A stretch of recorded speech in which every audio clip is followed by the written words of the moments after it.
Pemirsa, calon wakil presiden nomor urut 1 Muhaimin Iskandar bertemu ratusan petani dan warga di Kota Batu, Jawa Timur. Muhaimin menjanjikan perubahan regulasi yang selama ini dinilai menghambat ekspor tanaman anggrek.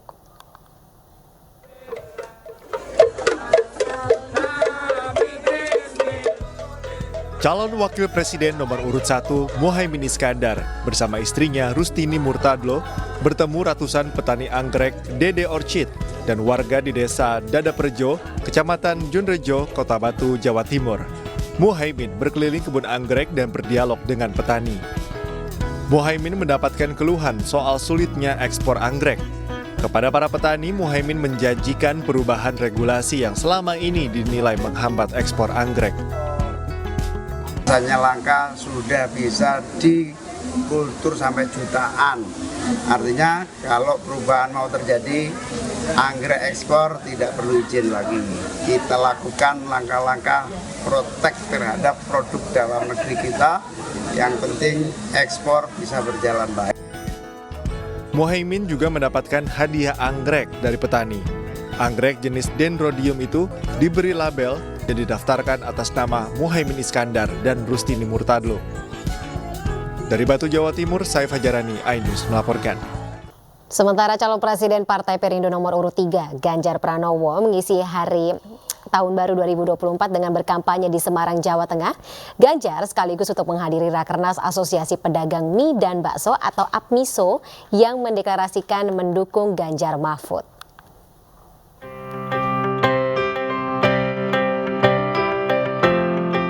Calon Presiden Partai Perindo nomor urut 3 Ganjar Pranowo mengisi hari Tahun Baru 2024 dengan berkampanye di Semarang, Jawa Tengah. Didampingi sang istri Siti Atikoh, Ganjar menghadiri acara makan siang bersama jajaran tim pemenangan daerah Ganjar Mahfud, tim pemenangan cabang calon legislatif partai pendukung dan para relawan. Bersama Ganjar turut hadir Ketua DPP Partai Perindo Haritanu Sudibyo serta sejumlah kader Partai Perindo. Agenda dilanjutkan dengan kunjungan ke Bazar Minyak Murah di Gor Satria, sekaligus menghadiri Rakernas Asosiasi Pedagang Mie dan Bakso atau APMISO yang mendeklarasikan mendukung Ganjar Mahfud. Dalam kesempatan ini, Ganjar kembali menyebut para pedagang tak ubahnya petani dan kembali menyinggung terjadinya kelangkaan pupuk di sejumlah daerah. Kenapa di Jawa Tengah pupuknya langka? Makanya piknik ke Indonesia, jangan di belakang meja terus, gitu kan. Tanyain rakyat, petani tuh di Sumatera Utara langka, tuh di NTB langka, tuh di Papua langka, tuh di Sulawesi langka. Problemnya apa? Karena subsidinya memang dikurangi. Lah niku nganti ngenteni doke piting bloro ya ora metu-metu niku. Gitu. Sulit itu Bapak Ibu. Jadi artinya apa? Artinya memang subsidinya ditambah atau kita membuat pabrik pupuk baru. Ganjar juga menegaskan diperlukannya perbankan yang bisa memfasilitasi UMKM termasuk para pedagang mie dan bakso. Hal itu diperlukan agar UMKM mendapat akses dan skema khusus. Dari Semarang, Jawa Tengah, tim liputan iNews melaporkan. Ya, 2024 yang disebut sebagai tahun politik telah dimulai. Giat politik pun semakin sibuk dan gaduh politiknya juga sudah ditabuh. Penceramah Gus Miftah yang kedapatan membagi-bagikan uang di Pamekasan membantah melakukan politik uang. Ia beralasan uang yang dibagikannya merupakan sumbangan dari seorang pengusaha.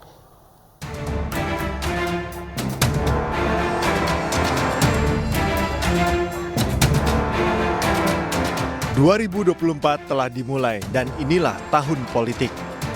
Baliho-baliho caleg, capres, dan cawapres bertebaran di tiap jalan hingga pelosok dan gang-gang sempit permukiman warga.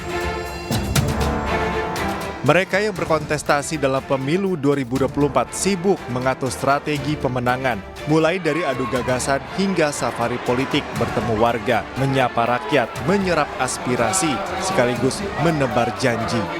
Tiap pemilu datang 5 tahunan rentan akan kecurangan tak terlepas dari praktik politik uang. Baru-baru ini penceramah Miftah Maulana Habibur Rahman alias Gus Miftah kedapatan membagi-bagikan uang pecahan Rp50.000 kepada warga Pamekasan, Jawa Timur. Namun salah satu orang yang berada di dekat Gus Miftah kedapatan membentangkan baju bergambar Prabowo Subianto. Gus Miftah membantah melakukan politik uang dan menjelaskan dirinya bukan bagian dari TKN Prabowo Gibran, bukan relawan dan bukan pula tim ses. Ia hanya mengaku sebagai orang yang mencintai Prabowo. Yang jelas yang perlu saya klarifikasi, saya bukan TKN. Gus, saya ini bukan tim kampanye, Gus. Bukan sama sekali. Saya tidak ada tertulis sebagai TKN. Kemudian yang kedua, kalau money politik, masa terang-terangan kok goblok men gitu.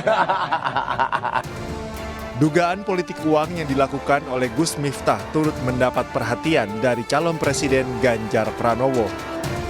Kalau soal Gus Miftah, kalau soal pelanggaran dan sebagainya, semua sudah kelihatan kok. Tinggal Bawaslu, ya itulah pekerjaan Anda yang kami tunggu, atau mungkin menunggu kalian akan diprotes sama masyarakat. Sementara itu, isu politik uang juga santer menerpa tim Capres-Cawapres Anies Muhaimin. Beberapa waktu lalu, Muhaimin mengungkap ada praktik politik uang menyasar pendukungnya, di mana pendukung disebutkan Muhaimin ditawari sejumlah uang untuk berhenti mendukung Anies Muhaimin. Tim Liputan iNews melaporkan. Kita ke informasi berikutnya pemirsa. Jaksa Penuntut Umum Pengadilan Negeri Kota Bekasi menuntut 2 terdakwa kasus pencurian dengan kekerasan yang disertai perkosaan terhadap SPG sebuah showroom mobil di Cibubur 14 tahun penjara. Kedua terdakwa juga diwajibkan membayar restitusi atau ganti rugi sebesar Rp77.410.000.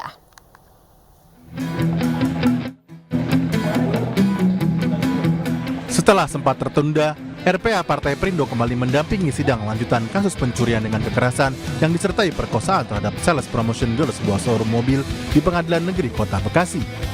Dalam sidang dengan agenda pembacaan tuntutan, kedua terdakwa R dan J dituntut 14 tahun penjara dan restitusi atau ganti rugi sebesar Rp77.410.000. Rasa-rasanya ini sudah sangat memuaskan, sehingga nanti kami menantikan sidang berikutnya, pledoi minggu depan tanggal 3 untuk pembelaan.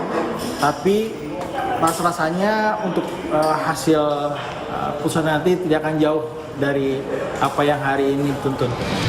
Selama masa persidangan, terdakwa yang melakukan kejahatan terhadap korban telah mengakui perbuatannya, dan RPA Perindo mengutuk keras perbuatan terdakwa yang dinilai tidak manusiawi. Dari Bekasi, Jawa Barat, Rahmat Hidayat, iNews melaporkan.